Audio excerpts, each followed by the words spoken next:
والصلاة والسلام على من كان نبيا وآدم بين الماء والطين وعلى آله وصحبه أجمعين أما بعد. قال الله تعالى في القرآن الكريم والرجال قوامون على النساء. بیٹے کا جنم ہو تو کہتے ہیں فخر سے، بیٹے کا جنم ہو تو کہتے ہیں فخر سے 10 لاکھ کا ٹکٹ ہے یہ بچہ سے. یورپ کے جو تھے اہل دل اہل عزت دیتے تھے بیٹی کو موٹر خرید، یورپ کے جو تھے اہل دل اہل عزت دیتے تھے بیٹی کو موٹر خرید کر ہندوستان کی شان عمارت کو دیکھیے دیتا ہے باپ بیٹی کو شوہر کر. قابل قدر اساتذہ کرام، معزز مہمانان اعزاز اور میری مائیں اور بہن، آج جو حالات ہمارے سامنے ہے اور معاشرے کی جو کچھ تصویریں ہمارے سامنے آ رہی ہے اسے دیکھ کر اور پڑھ کر ہمارے دلوں میں غم و الم کا ایک طوفان اٹھ جاتا ہے کہ اے میرے مولا، ہم انسانیت کی زمین میں ہے یا کسی درندے کی جنگل میں زندگی گزارے. ہمارا ایک ایک گھنٹہ ایک ایک لمحہ انسانیت کے ساتھ زندگی گزارنا مشکل ہوتا جا رہا ہے. سمجھ میں نہیں آتا کہ انسان کی شکل میں درندے کہاں سے آ گئے جنہوں نے شیطانوں کو بھی شرمندہ کر دیا. ہم لوگ ہمیشہ اخباروں میں پڑھتے ہیں یا ٹی وی پر نیوز وغیرہ دیکھتے ہیں تو پتہ چلتا ہے کہ آج کھلا جگہ ایک معصوم اور نوجوان لڑکی کی موت ہو گئی. آج کھلا شخص نے اپنی بیوی کو موت کے گھاٹ اتار دیا. آج کھلا شوہر نے اپنے سسرال میں اسکوٹی نہ ملنے پر اپنی بیوی کو زندہ جلا دیا. اور ان جلتی ہوئی تصویروں کو ہم دیکھتے ہیں تو ہمارا دل یہ کہتا ہے کہ اے مولا، کیا گناہ تھا اس کا، کیا پاپ تھے اس کے.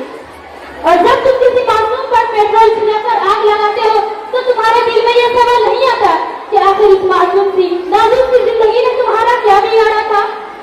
وہ کون سا سزا تھا، وہ کون سا جرم تھا جن کی سزا تمہاری عدالت نے موت دی؟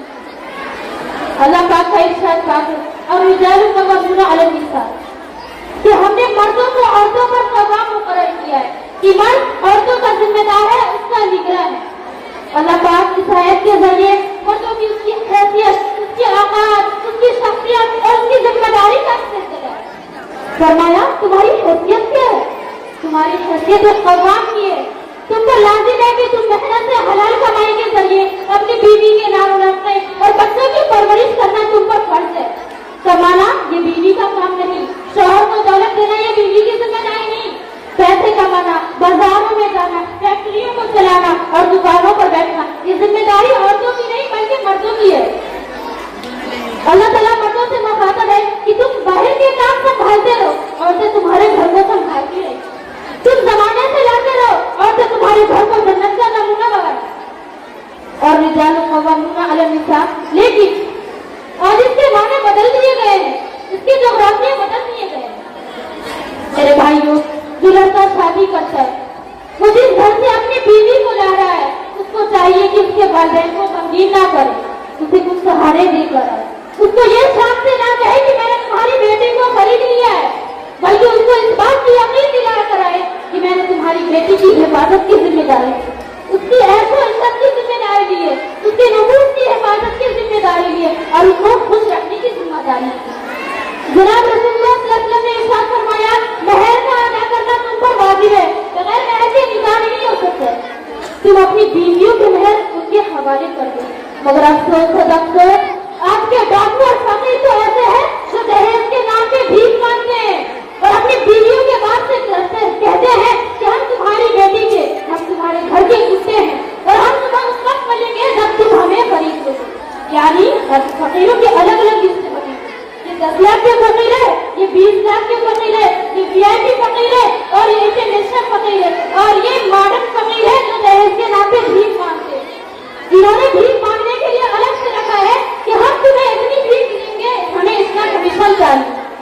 لیکن سن لو اے کمیشن کھانے والے، لعنت ہو ایسی زندگی پر. تم کسی پر ظلم ستم کے پہاڑ توڑتے ہو، اس کو ستاتے ہو.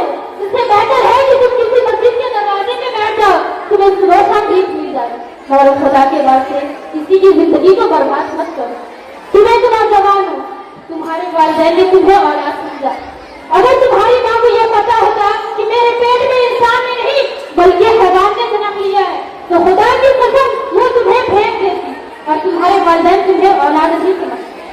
وہ تمہیں انسان کی اولاد سمجھ کر تمہیں اپنا داماد بناتا ہے اور اپنی بیٹی کا ہاتھ تمہارے ہاتھ میں ڈالتا ہے، مگر تم اس پر اس باتوں پر ظلم ستم کے پہاڑ توڑتے ہو اور اس سے کہتے ہو کہ اپنے باپ کے گھر کو لوٹ کر اور اس بوڑھے کی کمائی سے میرے